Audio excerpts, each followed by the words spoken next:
Ibu-ibu, akhir-akhir ini saya merasa gelisah dengan proses pembelajaran yang saya lakukan di kelas. Iya Bu, saya juga merasakan hal yang sama. Iya, saya juga. Iya ya. Sudah bel nih, kalau begitu kita lanjutkan bincang-bincang kita ya. Di mana Bu? Di ruang majelis guru, jam 14 ya Bu. Oke Bu. Oke Bu. Masuk ya Bu. Ayo.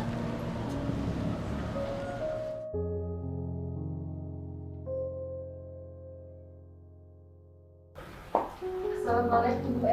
Waalaikumsalam.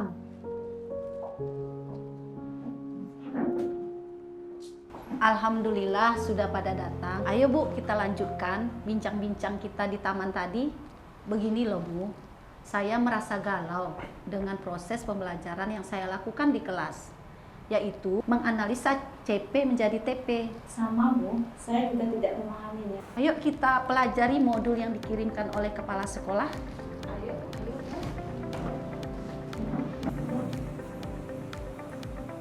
Struktur kurikulum Merdeka didesain dengan prinsip pendidikan yang berpusat pada murid, sehingga dalam pelaksanaannya, masing-masing satuan pendidikan dapat menyesuaikan kurikulum sesuai dengan konteksnya. 3 karakteristik kurikulum Merdeka. 1.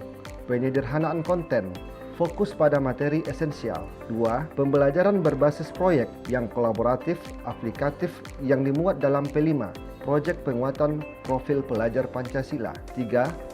Rumusan capaian pembelajaran dan pengaturan jam pelajaran yang memberi fleksibilitas untuk merancang kurikulum operasional dan pembelajaran sesuai tingkat kemampuan peserta didik. Pembelajaran dengan kurikulum Merdeka merupakan upaya menumbuhkan pembelajaran sepanjang hayat yang sesuai profil pelajar Pancasila. Loh, ibu-ibu kenapa belum pada pulang?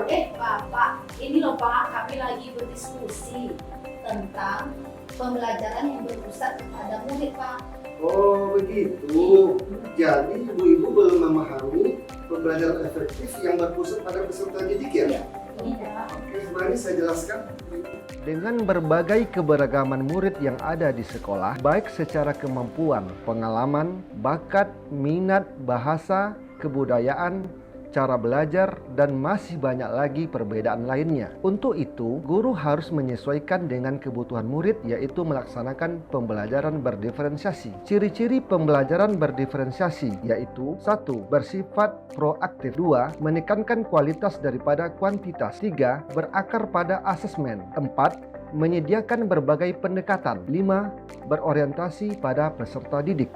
4 aspek elemen dalam pembelajaran berdiferensiasi. 1. Konten. Dalam pembelajaran, guru memberikan materi yang berbeda kepada kelompok siswa yang berbeda. Materi ini sesuai tingkat kemampuan dan pemahaman siswa masing-masing. 2. Proses. Perbedaan proses pembelajaran dengan menyediakan kegiatan pembelajaran yang berjenjang dengan adanya pertanyaan pemandu atau tantangan, memvariasikan waktu, mengembangkan kegiatan menggunakan kelompok yang fleksibel. 3. Produk, hasil akhir belajar yang beraneka ragam. 4. Lingkungan belajar, meliputi lingkungan fisik sekolah atau kelas di mana peserta didik menghabiskan waktunya dalam belajar di dalam kelas.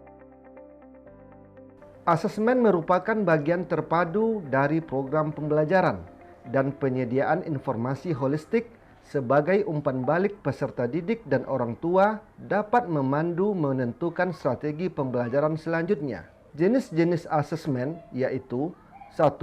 Asesmen sebagai pembelajaran, asesmen formatif. 2.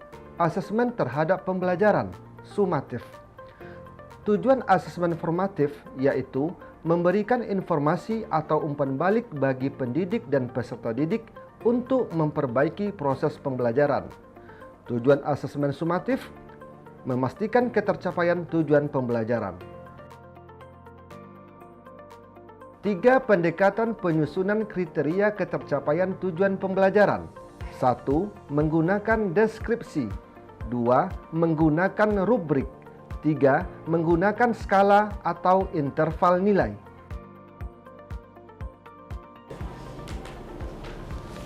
Bu Etni, Ya, apa Ibu Bu? sudah menyelesaikan desain-desain pembelajaran. Ini lagi proses Bu, saya sedang mengerjakan desain pembelajaran.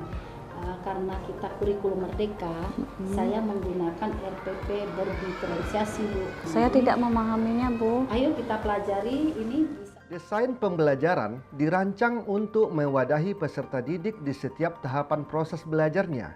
Melalui desain pembelajaran, guru dapat mengatur lingkungan dan kondisi yang memungkinkan peserta didik dapat belajar secara lebih efektif, meliputi proses menentukan tujuan pembelajaran, strategi dan teknik untuk mencapai tujuan pembelajaran, hingga rencana media yang digunakan untuk efektivitas pencapaian tujuan pembelajaran tersebut. Dalam pembelajaran aktif yang berpusat pada peserta didik, guru berperan dalam mengenali dan mengakomodasi kebutuhan belajar peserta yang berbeda, mendorong dan memfasilitasi dalam mengambil keputusan, memfasilitasi belajar, mengatasi masalah dengan mengajukan pertanyaan terbuka, untuk membantu peserta sampai pada kesimpulan atau pemecahan masalah. Dalam pembelajaran aktif, guru berperan selain sebagai fasilitator juga membantu murid agar memahami dan mengerti pelajaran yang disampaikan, mengembangkan kreativitas mengajar. Berikut model-model pembelajaran aktif. 1. PJBL, Project Based Learning. Peserta didik ditugaskan membuat proyek yang dapat melatih kreativitas mereka dan pendidik sebagai fasilitator. 2. PBL, Problem Based Learning. Sebuah metode yang mengenalkan pada satu kasus yang memiliki keterkaitan dengan materi yang dibahas, kemudian akan diminta untuk mencari solusi untuk menyelesaikan masalah tersebut. 3. Model Discovery Learning. Pembelajaran yang diarahkan untuk mengembangkan pemahaman dan pengetahuan mereka sendiri melalui eksplorasi, penyelidikan, dan eksperimen. 4. Pembelajaran inquiry. Suatu proses belajar yang ditempuh untuk mendapatkan informasi agar dapat memecahkan suatu permasalahan di mana terlibat secara mental maupun fisik untuk memecahkan masalah yang diberikan guru. Oh, begitu ya, Bu Etni. Baiklah Bu Etni, saya akan mencoba nih Bu Etni mendesain pembelajaran saya sesuai dengan yang tadi kita pahami bersama-sama. Bapak Ibu guru hebat sekalian, terima kasih sudah menonton tayangan video ini.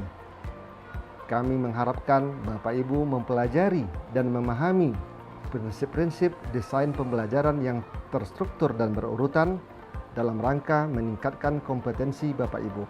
Assalamualaikum warahmatullahi wabarakatuh.